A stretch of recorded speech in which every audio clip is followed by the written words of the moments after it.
Hello guys, कैसे हैं आप लोग। आशा करते हैं अच्छे होंगे आप लोग।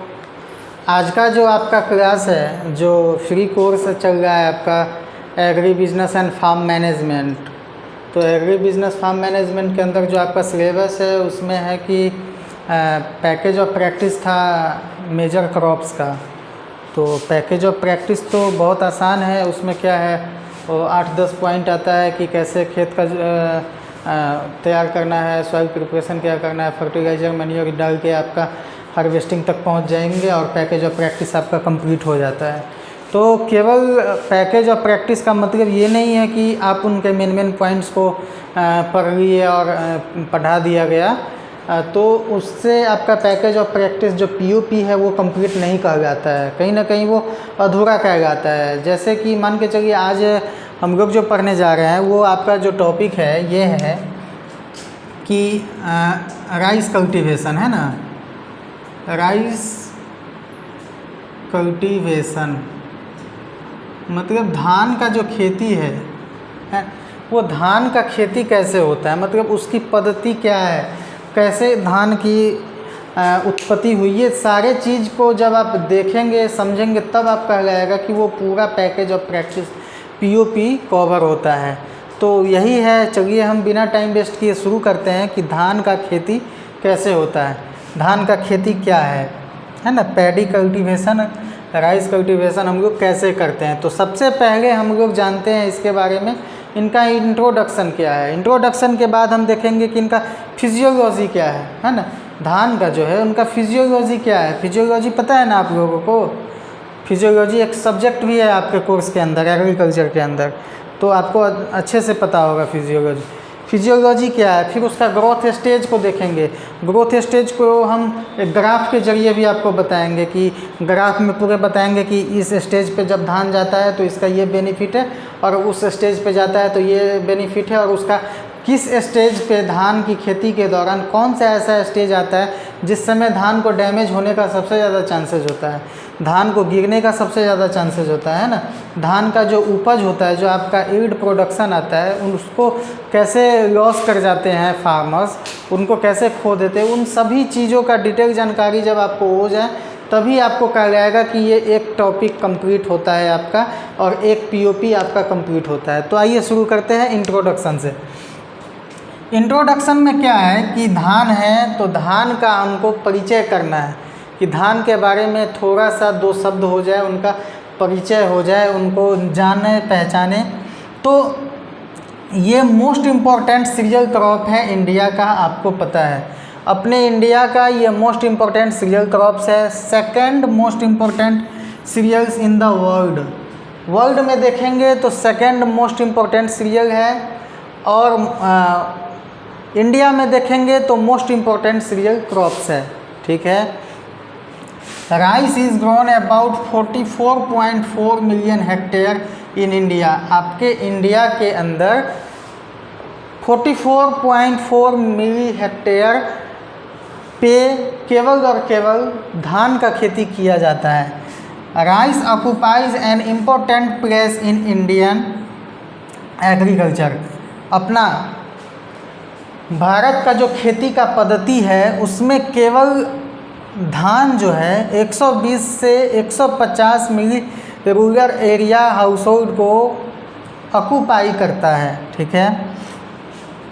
धान इतना ही तक नहीं रुका है। धान जो है मुख्य भोजन है, धान गेहूँ, अपने ग्रेन्स का तो मुख्य सीरियल क्रॉप्स है धान गेहूँ मक्का।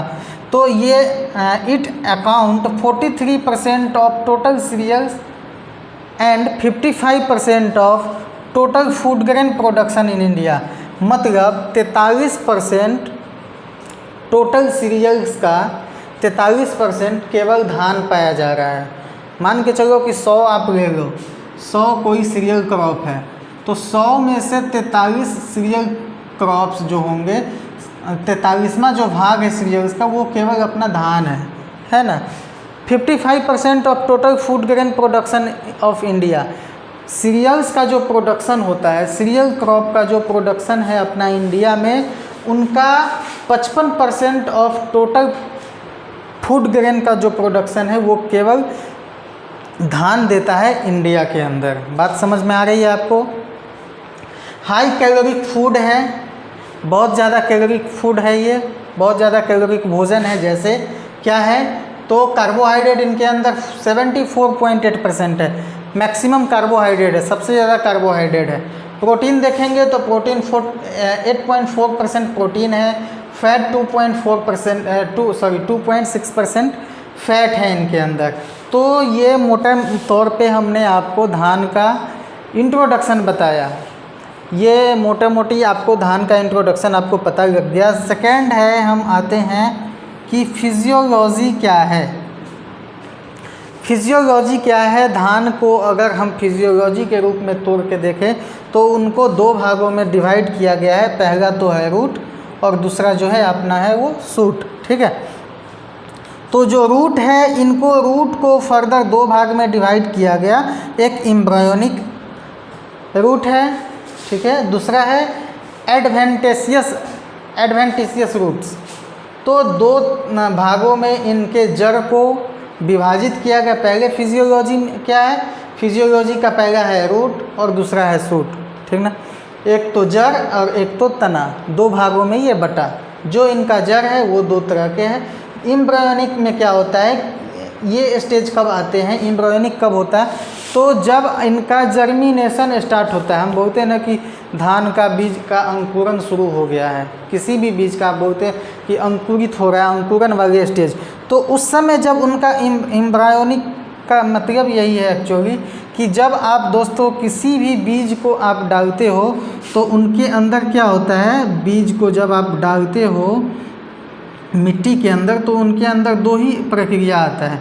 एक तो क्या होता है कि वो या तो डोरमेंसी पीरियड में चला जाता है बीज, है ना, वो डोरमेंसी में जाता है।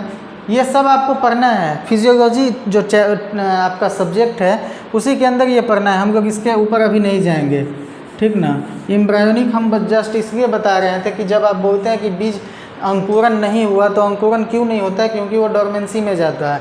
डोरमेंसी में जाता है तो उसका मतलब क्या है कि जो उसका एम्ब्रायो था वो ब्रेक नहीं हुआ है, रैप्चर नहीं हुआ है, तो वो डोरमेंसी में जाता है, तो वो बाहर की चीज़ है। तो एम्ब्रायोनिक जो रूट है उसका क्या होता है कि आफ्टर जर्मिनेशन, जब उनका जर्मिनेशन स्टार्ट हो जाता है तब ये स्टेज आता है। वो कब आता है, तो 10 से 14 दिन का जब आपका धान हो जाता है, 10 से 14 दिन जब उनका कंप्लीट होता है तो वो उनके अंदर जो रूट डेवलपमेंट होते हैं वो एम्ब्रायोनिक होते हैं, ठीक ना।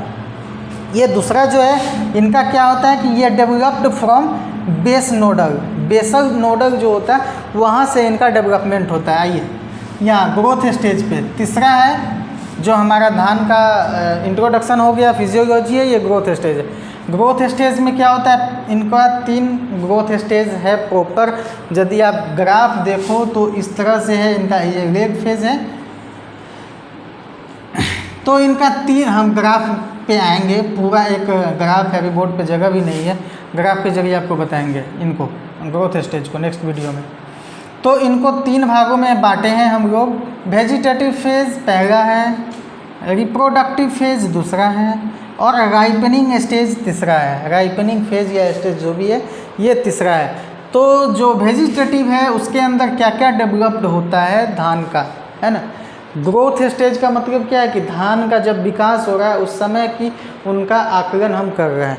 तो उनके अंदर क्या होगा कि सीडलिंग स्टेज आता है। सीडलिंग का क्या मतलब कि आपने बीज डाला मिट्टी में, ये बीज है, ये मिट्टी है भाई, इसमें डाल दिया। अब इस बीज से पहला जो पत्ती निकलता है, जो कुछ भी एक आपको दिखता है, वो इनका सीडलिंग कहलाता है। ये इनका सीडलिंग निकला, तो वो उन सीडलिंग जो निकलता है, ये जो स्टेज है, ये जो अवस्था है, वो किस में आता है, आपका ग्रोथ स्टेज के अंदर आता है। दूसरा है ट्रांसप्लांटिंग। आपका धान का बिच्छन तैयार हो जाता है, आप धान का बिच्छा बोलते हो, पौधा बोलते हो, पौध बोलते हो, जो भी बोलते हो, वो जब आपका तैयार हो जाता है तो आप उनको क्या करते हो, ट्रांसप्लांटिंग करते हो। होता है ना कि बिच्छन को एक जगह से उखाड़ के दूसरे खेत में लगा देना, तो वो भी स्टेज आपके वेजिटेटिव फेज में ही आते हैं। वेजिटेटिव लेग फेज का डेवलपमेंट होता है, ये भी आपके वेजिटेटिव फेज का पार्ट है। रिप्रोडक्टिव पार्ट में क्या आता है भैया, तो रिप्रोडक्टिव जो फेज है इनके अंदर एक्चुअली डेवलपमेंटल स्टेज आता है ना। जितनी तरह की डेवलपमेंट होनी है उनके अंदर, उन धान के अंदर, वो सारी चीज़ें आपको रिप्रोडक्टिव फेज़ में ही आ जाती है। लाइक फ्लावरिंग, फूल लगना, फूल पत्ती आना, वो सारा जो प्रोसेस है रिप्रोडक्टिव के अंदर है। एक है पैनिकल स्टेज। पैनिकल स्टेज क्या होता है? तो पैनिकल स्टेज कहने का मतलब कि धान है तो धान में फूल आया, फूल के बाद जब वो ग्रेन का रूप लेगा, जब वो अनाज का रूप धारण करता है, तो उस स्टेज को हम लोग पैनिकल स्टेज बोलते हैं। कहने का मतलब कि डेवलपमेंटल स्टेज है, उसमें फ्लावर आया, फ्लावर के बाद जब उसमें धान का आकार बना, धान का रूप लिया, वो ग्रेन का रूप धारण किया वो पौधा, तो वो पैनिकल स्टेज है। ये तमाम फेज़ जो है रिप्रोडक्टिव फेज़ के अंदर आता है। रिप्रोडक्टिव फेज़ किसके अंदर है? तो ये एक ग्रोथ स्टेज का हिस्सा है, ठीक है। तीसरा है हमारा राइपेनिंग स्टेज। राइपेनिंग में क्या होता है? ये आफ्टर 25 to 30 डेज़ के बाद ही राइपेनिंग स्टेज स्टार्ट होता है। राइपनिंग मतलब आप समझ रहे होंगे, पकना, ठीक ना। तो राइपनिंग मतलब ग्रेन का जो पकने का जो अवस्था आती है वो 25 से 35 दिन के बाद आता है। ये एक एवरेज बता रहा हूँ। इस स्टेज में क्या होता है? मिल्किंग होता है, मिल्किंग स्टेज आता है। क्या आता है भाई? तो मिल्किंग स्टेज आता है, डॉफ स्टेज आता है, दुधिया धान आप बोलते हैं उसको। जब धान पकने से पहले वाला जो थोड़ा सा पहले वाला आप अगर देखेंगे तो उनको दबाएंगे तो उनके अंदर आपको लगेगा कि वो दूध है भरा हुआ है, मिल्किंग स्टेज उसको बोलते हैं। जब वो मिल्किंग स्टेज ख़त्म होता है तो डॉफ में सुखाड़ पड़ जाता है, वो अनाज का रूप आ जाता है, पूरी मैच्योर होने के कगार पे हो जाती है, ठीक है। उसके बाद हम लोग मैच्योरिंग स्टेज में आ जाता है। मैच्योर हो गया धान मैच्योर हो गया, अब इसको हार्वेस्ट करने के लायक हो जाएगा। जवान हो गया तो क्या होगा? हार्वेस्ट करने के लायक हो जाएगा, मैच्योर हो गया। तो ये है इंट्रोडक्शन, ये रहा फिजियोलॉजी, ये रहा ग्रोथ स्टेज। अगर आपको इन सभी को नोट करना है, स्क्रीनशॉट लेना है तो 2 मिनट में आप ले लीजिए, फिर हम लोग नेक्स्ट करते हैं।